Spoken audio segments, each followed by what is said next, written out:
Masabi ko maganda dito.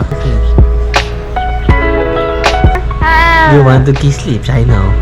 I feel it. I know you want to kiss lips. Kiss mo na ako sa lips. Kiss mo na ako sa lips. Kiss mo daddy lips. Kiss lips. Oh, it's on the camera.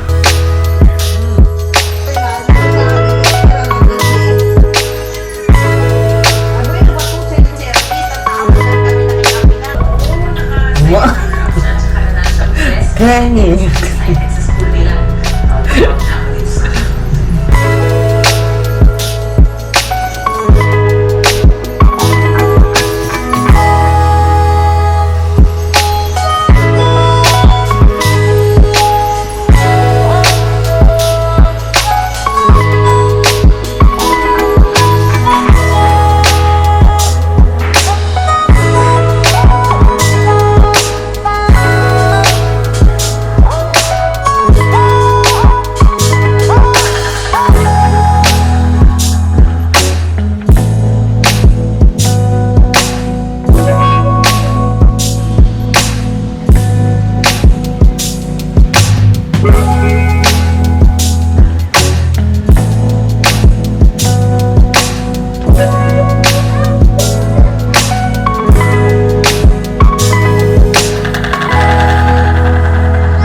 Dito pala kami nagstay sa Astoria Regency. Ang masasabi ko lang dito, ang dami niyang event place.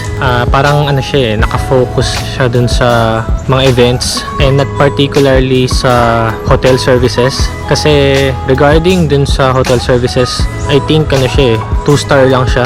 kapag titignan mo siya sa internet. Pero yung event niya, I think pataas yung ratings niya kasi ang daming hall dito. Doon pa lang sa pinag-i-stayan namin, merong hall 1 and merong hall 2 malapit doon sa pool. Tapos sa kabilang building, meron din doon na main hall. Tapos dito sa likod, meron ditong pang-event din. Parang itong malaking building dito sa kabila. Tapos ito naman yung parang bubong na malaki dito, pang event din to. Pinakita ko sa inyo na marami pang mga gamit na hindi naligpit kasi everyday merong mga event na nangyayari dito like weddings, birthday, and fully booked talaga sila. Normally parang 3 events per day yung nagaganap dito, parang minimum yun masabi ko okay siya for event, pero kung about sa hotel services, saktuhan lang. Kung gusto mo lang matulog dito, pwede na. Kung gusto mo nang maayos talaga na hotel services, I think mas maraming better na hotel dito. Dun sa event, masabi ko maganda dito.